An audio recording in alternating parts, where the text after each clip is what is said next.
मैं आज लाल किले की प्राचीर से कहना चाहता हूं, हमने एक हाई पावर्ड डेमोग्राफी मिशन शुरू करने का निर्णय किया है। ये मिशन, इस मिशन के द्वारा ये जो भीषण संकट नजर आ रहा है, भारत पे मंडरा रहा है जो संकट है, उसको निपटाने के लिए तय समय में सुविचारित सुनिश्चित रूप से अपने कार्य को करेगा। उस दिशा में हम आगे बढ़ रहे हैं। श्री चैतन्य नदियाয় স্কুলের দেওয়ালে পোস্টার পড়ছে মূর্তি পুজো বন্ধ করো। এ আমাদের চেনা পশ্চিমবঙ্গ নয়। মহেশতলায় আক্রমণ হচ্ছে, এটা চেনা কলকাতা নয়। ধর্মতলা, এসপ্লানেড, যারা যে পরিস্থিতি তৈরি হয়েছে, এটা আমাদের চেনা কলকাতা শহর নয়। যেভাবে পরিবর্তিত হয়ে গেল কয়েক বছরের মধ্যে আমাদের এই সেন্ট্রাল এভিনিউ, এটা আমাদের চেনা পরিস্থিতি নয়, আমাদের চেনা শহর নয়। আমাদের এই অচেনা শহরকে আবার চেনা শহরে ফিরিয়ে আনতে হবে। আমাদের লড়াই কোন ধর্মান্ধতার বিরুদ্ধে, ধর্মের বিরুদ্ধে নয়। আমাদের লড়াই ইসলামের বিরুদ্ধে নয়, কিন্তু ইসলামিক ফ্যাসিজমের বিরুদ্ধে।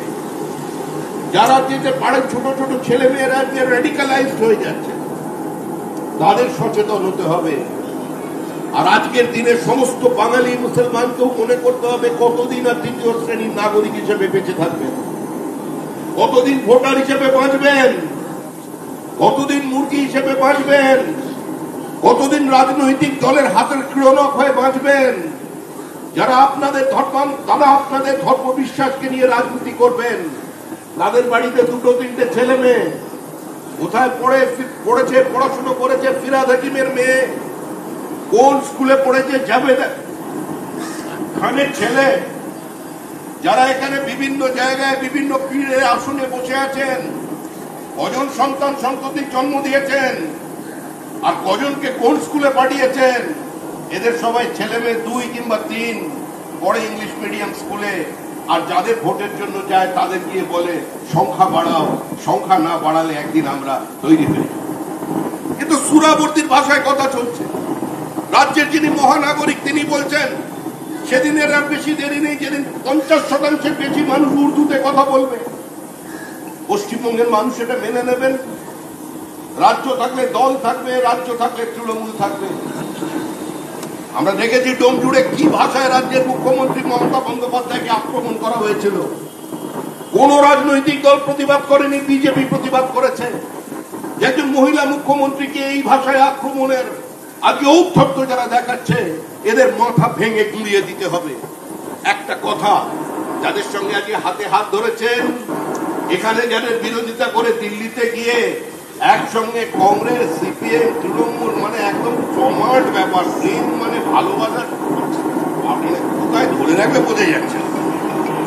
এই যে আজকের দিনে আমরা দেখতে পাচ্ছি আগে কি মানে বলছে, একদম এখন বলছে যে দেশটাই বরবাদ করে দেবে, বলছে এসআইআর চলবে না, আবেদন করেছে। খুব সুন্দর ভাবে, যুক্তিটা খুব ভালো। বলছেন মারা গেছে তো কি হয়েছে, মারা গেছে তো কি হয়েছে, মারা গেছে তো কি হয়েছে।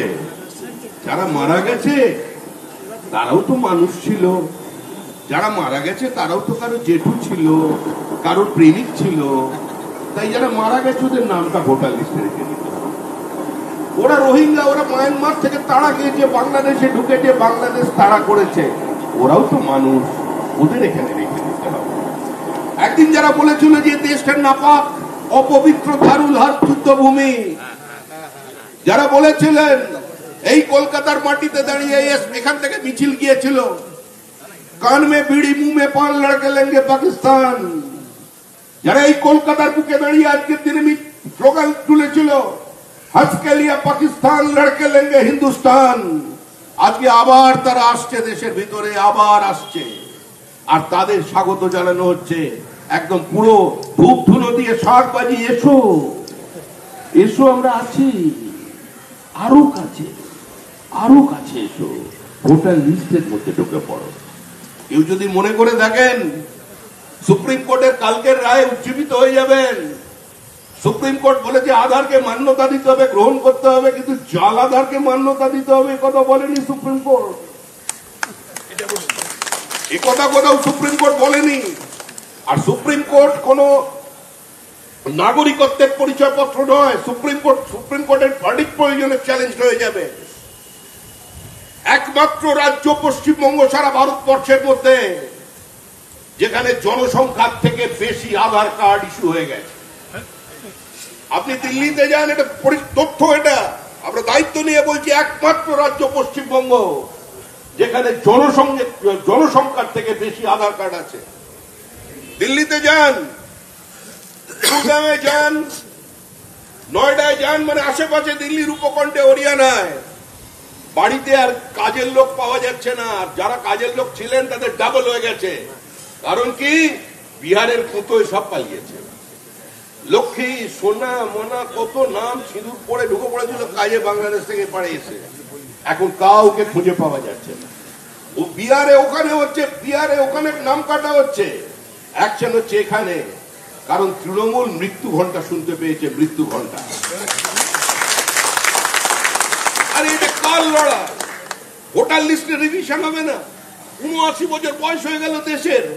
পৃথিবীর চতুর্থ অর্থনীতি হয়ে গেছে, তৃতীয় নম্বরে পৌঁছচ্ছে। আজকে আমরা বাঙালিরা চিন্তা করব না যে সারা ভারতবর্ষে যত ফরেন ডাইরেক্ট ইনভেস্টমেন্ট আসছে, এফডিআই, যে মহারাষ্ট্রের সঙ্গে আমাদের প্রতিযোগিতা ছিল, সেই মহারাষ্ট্রে আসছে 39.6%, আর আমাদের রাজ্যে আসছে 0.6%। আমরা চিন্তা করব না? আমরা বাঙালিরা আজকের দিনে দাঁড়িয়ে চিন্তা করব না আমরা পরিচয় কি? আমার পরিচয় আমি মজদুর। আমি কোনো প্রফেশনকে ছোট করছি না। যারা শিক্ষিত, 18,000 টাকা মাইনে, তারা সেক্টর 5 ইঞ্জিনিয়ার কাজ করছেন, আইটি মজদুর।